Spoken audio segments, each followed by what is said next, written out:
artificial intelligence. First of all, we have to know what is artificial intelligence. These are my outlines, which are included in my slide. The word artificial intelligence. Next, the word artificial intelligence is made of two words. First of all, artificial and then intelligence. Artificial is what is man-made, मतलब जो इंसान के द्वारा बनाई गई चीज़ वो artificial, and intelligence what is in of from, मतलब हम उससे क्या समझते हैं इंटेलिजेंस, मतलब वो आर्टिफिशियल और इंटेलिजेंस अलग अलग वर्ड्स हैं. और according to Einstein the ability to acquire and apply knowledge is intelligence. The great scientist Einstein said the true sign of intelligence is not knowledge but imagination. Intelligence वो नहीं है जिसे हम सिर्फ जानते हैं उसके बारे में, हमें कुछ पता है उसके बारे में. इंटेलिजेंस वो है जो जिसके बारे में हम इमेजिन कर सके, जिसने बल्ब का आविष्कार किया, इलेक्ट्रिसिटी की खोज की, जो कुछ भी है उससे हम इंटेलिजेंस कह सकते हैं. उसके बारे में उसे कुछ पता नहीं था कि ऐसा कुछ हो सकता है, लेकिन उसने ऐसा सोचा, ये इंटेलिजेंस है प्रॉपर्ली. और आर्टिफिशियल इंटेलिजेंस में जैसे कि हम सिर्फ एक रोबोट कह सकते हैं कि रोबोट एक आर्टिफिशियल इंटेलिजेंट है, या फिर जो मशीन बना रहे हैं वो आर्टिफिशियल इंटेलिजेंट है, जो कि हम जो कुछ हमें जिसकी ज़रूरत है, जिस चीज़ की वो हम मशीन्स की करवा रहे हैं. इसलिए artificial intelligence displayed bye machines is called artificial intelligence, which helps us to make our work easy, in contrast with the natural intelligence displayed by humans and other animals. मतलब जो ह्यूमंस है वो इसके जस्ट विपरीत दिखा, जैसे कि artificial intelligence जो रोबोट्स में वो डिसीजन मेकिंग अभी नहीं है, कुछ है जो उनको अभी लॉन्च भी नहीं किया गया, डिसीजन मेकिंग नहीं है वो, और ना शायद कभी आगे हो पाएंगे, और इमोशनलेस है. तो ह्यूमन इंटेलिजेंस इसके अंदर इमोशंस भी है, वो सेंस कर सकता है चीज़ें, जैसे कि हम किसी का टच महसूस कर सकते हैं, जो कि वो क्या है, निडल चुभाने का हमें लगता है हमें निडल है, हमें क्या रिएक्ट करना चाहिए उसके लिए, इतना अभी प्रॉपर आर्टिफिशियल इंटेलिजेंस में नहीं है. इसलिए ह्यूमन इंटेलिजेंस और आर्टिफिशियल अभी डिफरेंस है. Next, history of AI. First of all we should know about the history of AI. इसकी शुरुआत कहाँ से हुई? One more click sir. In 5th century Aristotle invented syllogism logic, the first normal deductive reasoning system. Next, in 17th century pascal ने calculator बनाया था, जिसके अंदर ये ज़्यादा टास्क परफॉर्म नहीं करता था. उस वक्त ये बहुत हेल्पफुल डिवाइस हुआ करती थी, जिसके अंदर सारे गेट्स वगैरह लगाए गए थे, और इसके अंदर एक इनपुट डाला जाता था, फिर वो अलग अलग जगह जाके वो भी एआई की लिस्ट में आया था. नेक्स्ट, फिर थोड़ा और आगे बढ़े, जैसे जरूरत पड़ी फिर एक और क्लिक सर. 18th century में एक चेस प्लेइंग मशीन बनी, जैसे कि एक चेस खेलना है किसी को तो दो ओपोनेंट्स की जरूरत पड़ती है, इसके अंदर ओपोनेंट की जरूरत नहीं पड़ेगी, वो ऐसा था, अपना आप मूव प्ले करता था. नेक्स्ट, फिर इसके बाद जो बूम आया इसके अंदर लगातार बढ़ता है गया, जैसे हमारी अब फिर नए प्रोजेक्ट्स बने, एक और नए प्रोजेक्ट्स आएगा, उसके बाद धड़ाधड़ से प्रोजेक्ट आते जा रहे हैं, और जितनी ज़रूरत पड़ रही है हम अपनी ज़रूरत के हिसाब से बनाते ही जा रहे हैं. जो कुछ भी हम इसको जितना ये नए प्रोजेक्ट है, blueprint project, banking bot project, autonomous car and personality prediction through serial analysis. Next, first blueprint project जो है ये एक ऐसा प्रोजेक्ट है जैसे कि हमारे जो वर्ल्ड है उसके अंदर बहुत सारे अच्छे कलाकार और बहुत साइंटिस्ट हैं जिनके ब्रेन को हम यूज़ दोबारा नहीं करते. वो जब तक अलाइव थे तब तक हम उन्हें सुन सकते थे, उनकी बातों को समझ सकते थे, वो हमें कुछ बता सकते थे एक्स्ट्रा, उनके रिसर्च पेपर जो कुछ भी है, जैसे आइंस्टाइन हुआ, और भी बहुत सारे लोग हैं, उनके डेड होने के बाद हम उनके माइंड का कुछ यूज़ नहीं करते. ये प्रोजेक्ट बहुत हेल्पफुल है उसके अंदर. आखिर जो कोई अपना जितना उसने अपने लाइफ में अचीवमेंट्स गेन किए, जो कुछ भी उसने अपना एक्सपीरियंस लिया है, वो सब कुछ उसके मरने बाद डिलीट हो जाता है, उसको कुछ पता नहीं बता सकता आगे कुछ उसके मरने के बाद. तो इस प्रोजेक्ट की मदद से हम अपना जो डेटा हमारे माइंड में सेव हो रहा है वो हम एक कंप्यूटर में भी सेव कर सकते हैं, वर्चुअल ब्रेन उसमें भी सेव कर सकते हैं सेम डेटा, ताकि हम रह ना रहे लेकिन वो हमारा डेटा सेव है, उससे हम किसी और में फीड भी करते हैं. ये जो है हमारे नर्व्स में नैनोबॉट्स सीरीज के थ्रू हमारे बॉडी में इम्प्लांट की जाती है, और ये इम्प्लांटेशन जो नर्व्स के थ्रू न्यूरॉन्स के थ्रू जो डेटा हमारे माइंड में सेव हो रहा है वो नैनोबॉट्स रिसीव करती है सिग्नल्स, और वो वर्चुअल कंप्यूटर को भी भेजती है. सेम दोनों सेम डेटा अलग अलग जगह सेव होता है. इससे क्या हुआ, जैसे कभी एक्सीडेंट हो गया किसी का अचानक से, कोई भी आजकल बहुत वैसे बहुत फास्ट वर्ड है, अचानक किसी एक्सीडेंट हो गया और वो जो कुछ भी उसने अपनी लाइफ में गेन किया, जो कुछ भी वो खत्म नहीं होना चाहिए वहाँ, वो डेटा दो जगह सेव है. आगे जो कुछ भी उसे पता है या फिर जो कुछ भी कॉन्फिडेंशियल, वो हर चीज़ हम कंप्यूटर में सेव नहीं कर सकते. लेकिन वो जो कुछ भी उसने समझाया जाना है उसके बारे में वो आगे किसी को पता लग सकता है उसके बारे में। ये प्रोजेक्ट है। Next banking bot project. ये पहले हमको पता लगना चाहिए कि बॉट का मतलब क्या होता है। बैंकिंग बॉट का मतलब क्या है? बॉट का मतलब build operate and transfer. Robot के अंदर भी बॉट वर्ड आता है लेकिन किसी ने गौर नहीं किया होगा बॉट का मतलब क्या एक्चुअली है। ठीक है, the first bot was for the China hotels built in 1971। पहला बॉट चाइना में बना था और ये बॉट है जो बैंकिंग सेक्टर में जो यूज़ हो रहा है। ये सुपर कंप्यूटर एक्चुअली है। इसके अंदर फर्स्ट ऑफ ऑल हम उस कंप्यूटर से अपना इंटरेक्शन बिल्ड करते हैं, देन हम उससे कोई कमांड देके या कुछ क्वेश्चन पूछ के जनरल लैंग्वेज जो भी हम यूज़ करते हैं उसे हम ऑपरेट करते हैं, देन वो उसी लैंग्वेज में हमें रिप्लाई करता है। वो है transfer, build operate and transfer. ये बॉट है।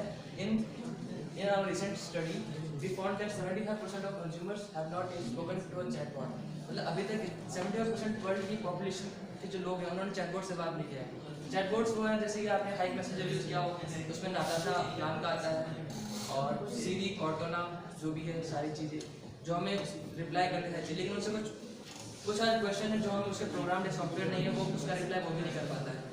नेक्स्ट है ऑटोनोमस कार। ऑटोनोमस कार मतलब ड्राइवरलेस कार। इसके अंदर कोई ड्राइवर नहीं होता है। हमें कहीं ऑफिस में जाना है कहीं और हमें कुछ वर्क भी करना है ट्रैवल करते करते, तो हम ड्राइव करेंगे या फिर वर्क करेंगे। तो उसके लिए गूगल का प्रोजेक्ट है ये अभी सक्सेसफुल रन नहीं कर रहा है, ये सिर्फ इसका बेटा वर्जन अभी रिसर्च में है। तो इसके अंदर क्या होता है कि कोई ड्राइवर नहीं होता है, इसलिए जीपीएस रडार और सैटेलाइट के थ्रू ये अपने कमांड्स लेता है और डिस्टेंस आगे वाली कार से डिस्टेंस चेक कर लेता है कितने डिस्टेंस से क्या स्पीड होनी चाहिए इसकी, कब इसे ब्रेक लगाना है, कितनी स्पीड होनी चाहिए।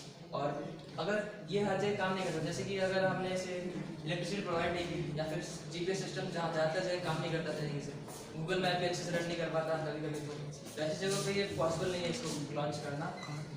और अगर इसके अंदर अगर इलेक्ट्रिसिटी नहीं है तो आगे वाले कार अगर विजिबल नहीं है इसको रेंजिंग में या फिर कुछ ऐसा है जो बैरियर देख ना पाए या कैमरा को सेंस कर पाए, तो ये बहुत अभी इसके लिए बहुत सारे बैरियर्स हैं जिससे भी क्रॉस करना बहुत मुश्किल है। नेक्स्ट है percentage prediction through CV analysis.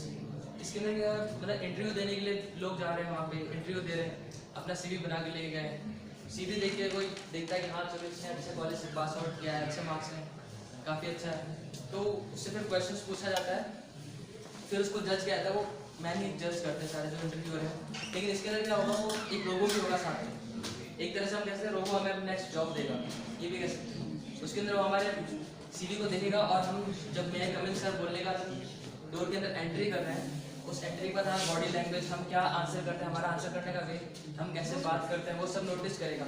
जैसे कि एक मेरा एग्जाम्पल और है, जैसे कि एक आदमी है जो बहुत डिप्रेस्ड है, वो सुसाइड करने के पॉइंट में, मतलब उससे बहुत प्रॉब्लम है, वो डॉक्टर के पास गया, उस प्रॉब्लम से निकलना चाहता है लेकिन कैसे निकलेगा वो, तो वो डॉक्टर के पास गया, डॉक्टर उससे क्या क्वेश्चन पूछे कि आप कैसे हैं, आप क्या महसूस करते हैं, जो कुछ भी।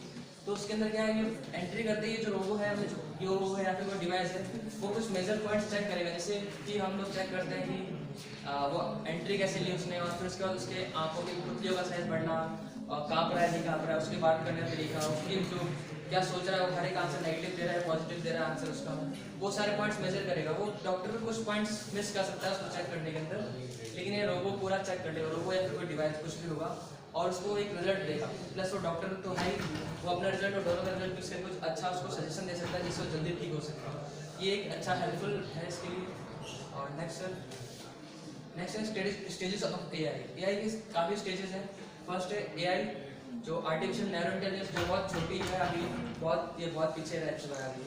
और नेक्स्ट है artificial general intelligence, and next artificial super intelligence. First ये एआई जो है ये मैनमेड एआई है, आर्टिफिशियल नैरो इंटेलिजेंस जिसे इंसानों ने बना के है। और नेक्स्ट है आर्टिफिशियल जनरल इंटेलिजेंस जिसे एआई प्लस ह्यूमन दोनों ने मिलकर बनाया है, एजीआई। और जो नेक्स्ट एएसआई है आर्टिफिशियल सुपर इंटेलिजेंस, ये जो थर्ड वाली एएसआई है ये एआई के द्वारा बनाई गई एआई है। जैसे ह्यूमन ने एआई को बना दिया, अब एआई मिलके अपने से एडवांस जो चीज़ वो नहीं कर सकता वो नेक्स्ट बनाना चाहेगा उसके अंदर, एएसआई के अंदर।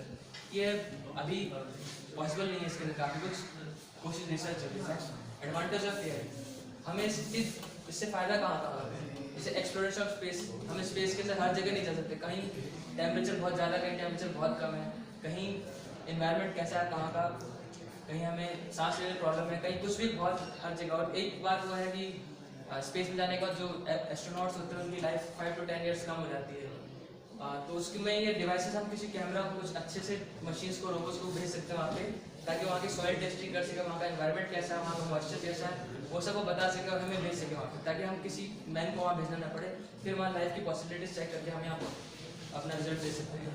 Next daily application. Daily application में हमें पता लग सकता है कि जैसे कि गूगल विंडो 10 का कॉर्डोना है और जीपीएस है। जीपीएस में हमारा लोकेशन पता लगेगा हम कहाँ पे हैं, ये भी एक एआई है। और कॉर्डोना जिसमें हमें पूरा हम कुछ भी सर्च करते हैं, voice search, voice speech recognition या फिर जो कुछ भी, वो हमें फाइल्स अपने कंप्यूटर में सर्च करके दिखा देता है। या फिर उसके बाद अगर वो फाइल में अवेलेबल नहीं है तो वेब पे सर्च करके बताएगा हमें। और मेडिकल एप्लीकेशन में डॉक्टर्स हर जगह नहीं हेल्प कर सकते, हमें इतना बहुत कॉम्प्लेक्स बॉडी हमारे जो है, तो उसमें रेडियो सर्जरी है जिसके अंदर काफ़ी छोटे छोटे नस, बारीक नसें होती है, माइंड की सर्जरी जो भी है उसके अंदर बहुत हेल्पफुल है ये। बस एक उसको सॉफ्टवेयर प्रोवाइड करना आता है, उसे क्या करना था खुद जज करके डॉक्टर फिर से इंस्ट्रक्ट करेगा और वो अपना आप कर देगा उसे बिल्कुल केयरफुल। और इसके कोई ब्रेक नहीं, जहाँ तक आपको जरूरत है वहाँ तक आप इसे बढ़ाते जाइए और आगे बढ़ता जाएगा जहाँ तक आपको जरूरत है। नेक्स्ट इसके डिसएडवांटेज। अगर इसके एडवांटेज तो डिसएडवांटेज तो नहीं है। फर्स्ट ऑफ ऑल ये हाई कॉस्ट है, इसकी कॉस्ट बहुत है, सबके लिए अवेलेबल नहीं है, हर कोई से इतना है तो बना नहीं सकता, जिससे जरूरत है कोई भी है बना बैठा। इसका नो रेप्लिकेटेड इमोशंस नहीं होता, इमोशन लेस है। और इम्प्रूवमेंट विद एक्सपीरियंस। एक्सपीरियंस इसके अंदर नहीं आ सकता, जैसे कि कोई भी काम कर रहा है ये कंटिन्यूसली, उस फील्ड में ये कुछ एक्सपीरियंस नहीं देख रहा है, जैसे उसको शॉर्टकट में करने का कुछ नहीं नया नहीं सीख पाएगा। ये जो उसे कमांड दिया गया कि इसे यहाँ से वहाँ जाना है तो वही उसी वे से जाएगा जैसे उसे कहा गया है, कुछ नया क्रिएटिविटी भी नहीं करेगा। और सबसे बड़ा रीज़न एक अनएम्प्लॉयमेंट, कि रोबोट्स को हम अपनी जगह दे देंगे फिर हम क्या करेंगे, ये सबसे बड़ा है। लेकिन ऐसा कुछ नहीं है, हम अपनी ज़रूरत के हिसाब से यूज़ कर सकते हैं इसे। Next conclusion. First of all हमें इतना डरने की जरूरत नहीं एआई से, हमें इसे रेगुलेट करना पड़ेगा। जिस तरह से हम इसे यूज़ करना चाहते हैं उस तरह से हमें इसे यूज़ करना चाहिए और इसे उतना डेवलप करने जितना हमें ज़रूरत है। इंसान एआई इंसान के लिए खतरा नहीं, इंसान ही एआई के लिए खतरा है। क्योंकि जो अगर वो बुराई सीखेगा तो भी वो हमसे सीखेगा कि ये बुराई होती क्या है, क्योंकि उसे नहीं पता बुराई होती, हम ही सिखाएंगे उसे है क्या चीज़ होती है, तभी वो हमारे डेंजर होगा। और next future of AI is unknown, कहाँ तक जाएगा इसे किसी को नहीं पता है। और ऑब्जेक्ट विजन, जैसे कि एआई को अभी तक ये भी नहीं पता लगता कि ये लैपटॉप है या फिर एक कुर्सी है, उसे बताना पड़ता है। उसे ये नहीं पता रेड कलर है क्यों रेड कलर है, ये वाइट है ये वाइट क्यों है। Next any questions? एक और क्लिक से। In the artificial intelligence, you tell the application of blue brain, right? Yes, ma'am. In the blue brain, which computer is used? हाँ मुझे पता है इसका, ब्लू जीन सुपर कंप्यूटर, इसलिए इसका नाम ब्लू ब्रेन रखा है, ना कि yellow brain. Why supercomputer is used? In the present scenario, we don't use the computers, right? So why use the supercomputer in blue brain technology? क्योंकि हम उसके अंदर कुछ एरर्स नहीं चाहिए, जो कुछ भी है कुछ प्रॉब्लम नहीं, जो हम इजीली उस पर वर्क कर सकते हैं कुछ भी। जैसे कि बाकी जो है बाकी जो कंप्यूटर्स हैं उनमें हम ज़्यादा मनीष answer. उस पर ज़्यादा हम काम नहीं करते। सुपर कंप्यूटर हमारे लिए इजी टू वर्क होता है, इसलिए No, it's